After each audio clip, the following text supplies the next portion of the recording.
আজকে আমার মেয়েকে উনি খুব সুন্দর একটা রেজাল্ট করার জন্য তৌফিক দান করছে। জিপিএ 5 আসছে, গোল্ডেনটা আশা পাইতে পারিনি। একটা রেজাল্ট আসলে তোমার জীবনে সব অর্জনটা আসলে বাতিল করে দেয়। আমাদের যে সিস্টেমটা এরকম বিল্ড হয়েছে যে রেজাল্ট হচ্ছে এইটা এই রেজাল্ট মানে ভালো রেজাল্ট, ওইটা মানে খারাপ রেজাল্ট। আহমেদ মুনির সাহেব চাইতেন যে আমার ছেলে 3 পয়েন্ট এত পাইছে বা 4 পয়েন্ট এত পাইছে, এটার আমি 5 বানাই দেবো। এটা ওনার পক্ষে করা পসিবল না। ভাবি আপনার ছেলে এবার এসএসসি পরীক্ষায় কত মার্কস পাইছে, তো যে ভাবির ছেলে এবার পরীক্ষায় হচ্ছে খুব ভালো করছে, সেই ভাবি খুব উচ্ছ্বসিত কণ্ঠে বলে, ভাবি আমার ছেলে তো A+ পাইছে।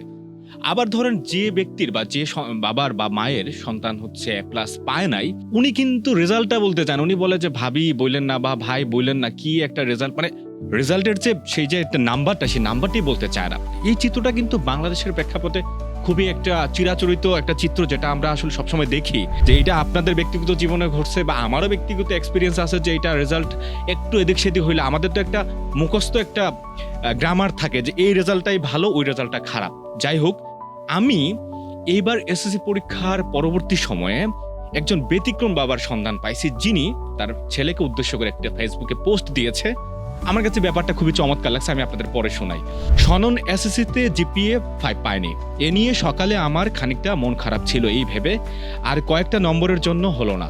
কিন্তু ছেলেটা নিজেই যখন সব সামলে নিল, তখন আমিও আর এ নিয়ে ভাবছি না। মনে পড়লো শনন গান করে, কবিতা লেখে, ভালো সিনেমা দেখে, স্ক্রিপ্ট লেখে, অভিনয় করে, রান্নাও করে বেশ ভালো।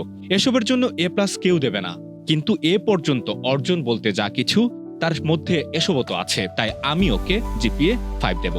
খেয়াল করে দেখেন, একজন বাবা যখন তথাকথিত রেজাল্ট বা ভালো রেজাল্টের এই তকমাগুলো বাদ দিয়ে যখন তার সন্তান A+ পাইল না, তখন যখন উনি এই পোস্টটা দেন, তখন আসলে তার সন্তানের মধ্যে আসলে ক্লাস 10-এর তো আমি বাচ্চাই বলবো, তার মধ্যে আসলে কি কাজ করতে পারে, কি গ্রো করতে পারে। প্রত্যেকের লাইফে ধরেন সিমিলার টাইপের প্রবলেম আসলে পড়ে, কেউ হচ্ছে ধরেন একই ধরনের ঝামেলা পড়ছে। কিন্তু খেয়াল করে দেখবেন, শুধুমাত্র দৃষ্টিভঙ্গির কারণে একই সমস্যায় দুইটা ব্যক্তি পড়ে, একজন ব্যক্তি ওই সমস্যার ওভারকাম করে, সে অনেক কিছু করে ফেলতে পারে, আবার আরেকজন ব্যক্তি ওইখানে স্টাক হয়ে থাকে, ফলে সে কিন্তু আর আগাইতে পারে না। লাইফে আসলে পরিস্থিতির চাইতে পরিস্থিতিটারে আমরা কিভাবে দেখি, এটা বেশি গুরুত্বপূর্ণ।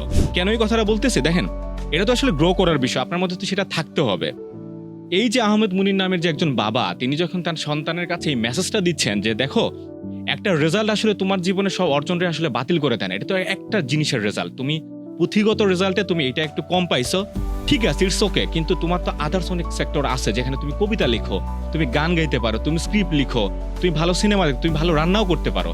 অর্থাৎ উনি কিন্তু তার সন্তানকে এই মেসেজটা দিচ্ছে যে তুমি এইখানে একটু কম পাইছো, ইটস ওকে, কিন্তু আমি বিলিভ করি তোমার কিন্তু অন্য আদার্স যে সাইডগুলো আছে সেগুলো বেশ ভালো, তাই আমি ওইটারে জিপিএ 5 দিব। কারণ এটা তো আসলে সিস্টেমের মধ্যে নাই। আপনি পরীক্ষার খাতায় একটু কম পাইছেন, কিন্তু আপনি যে অন্য একটা স্কিল আপনার আছে সেটা তো আর পরীক্ষক জানান না, ওইখানে আসলে দেওয়ার কোনো সিস্টেমও নাই।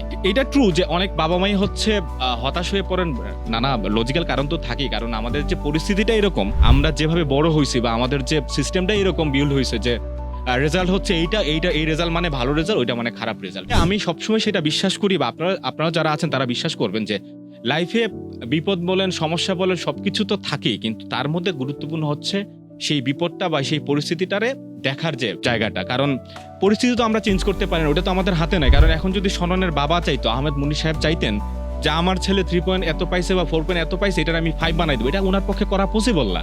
কিন্তু উনি তো এটারে ভালো পজিটিভ অর্থে দেখা কিন্তু ওনার হাতে আছে, উনি সেই কাজটাই করছেন। বাবা বা মায়েদের উদ্দেশ্যে বলতেছি যে আপনি আপনার সন্তানের মধ্যে যে ফাইট করার মেন্টালিটিটা দিয়ে দেন। কারণ মানসিকতা না একদিনে গ্রো করে না। আপনি যদি বলেন যে আপনি এখন একটা পজিটিভ কথা বলবেন, কালকে সে নিয়ে নেবে, ব্যাপারটা কিন্তু মোটো এরকম না। ছোটবেলা থেকে যখন একটা বাচ্চাকে বা আপনার সন্তানকে যদি আপনি ওইভাবে গ্রো করান, তার মধ্যে যদি ওইটা দিয়ে দেন, ওই বীজটা যদি বপন করেন যে দেখো লাইফে হচ্ছে তুমি এখানে একটু পিছাই গেছো, ডাজন্ট মিন তুমি লাইফে সব ক্ষেত্রেই পিছাই গেছো, তোমার অনেকগুলো সেক্টর আছে, তুমি এগুলোতে খোঁজাখুঁজি করো। তো এই যে দৃষ্টিভঙ্গির ব্যাপারে আপনাদের একটা মজার এক্সপিরিয়েন্স, আমার এক্সপিরিয়েন্স শেয়ার করি। আমার একজন আপু ছিলেন, সেটা কলেজ লাইফের কথা। তো উনি আমাদের বন্ডিংটা বেশ ভালো ছিল, তো উনি আমার বেশ পচাইতেন। তো একদিন আমার বলছে তুই তো হচ্ছিস কমলা লেবুর খোসা। তো আমি বলছিলাম আপনি তো কমলা লেবু, এবং আমি আপনার কোয়া প্রোটেক্টর। একটু ক্লিয়ার করে বলি যে কমলা লেবু হচ্ছে ভেতরে থাকে, তার বাইরে থাকে খোসা। আপনি খেয়াল করে দেখেন, খোসারে আপনি অবমূল্যায়ন করার কোনো সুযোগ নাই। কিন্তু আপনি যদি কমলা লেবুর যদি খোসাটাই না থাকতো, কমলা লেবুর কোয়া কিন্তু ঠিক থাকতে পারতো না। তো আপু বলছিল তোমার তো আমি পচাইতে চাইলাম, তুমি তো একটা পজিটিভ কথা বললা। তো বিষয়টা হচ্ছে, আমরা যে এখন ধরেন আপনারা কেউ খোসা বলছে, আপনি মানে রিয়েক্ট করতেছেন যে আমারে খোসা কেন বলবে, কিন্তু খেয়াল করে দেখেন একটা খোসার ভেতরে কি থাকে, মূল বস্তুটা থাকে।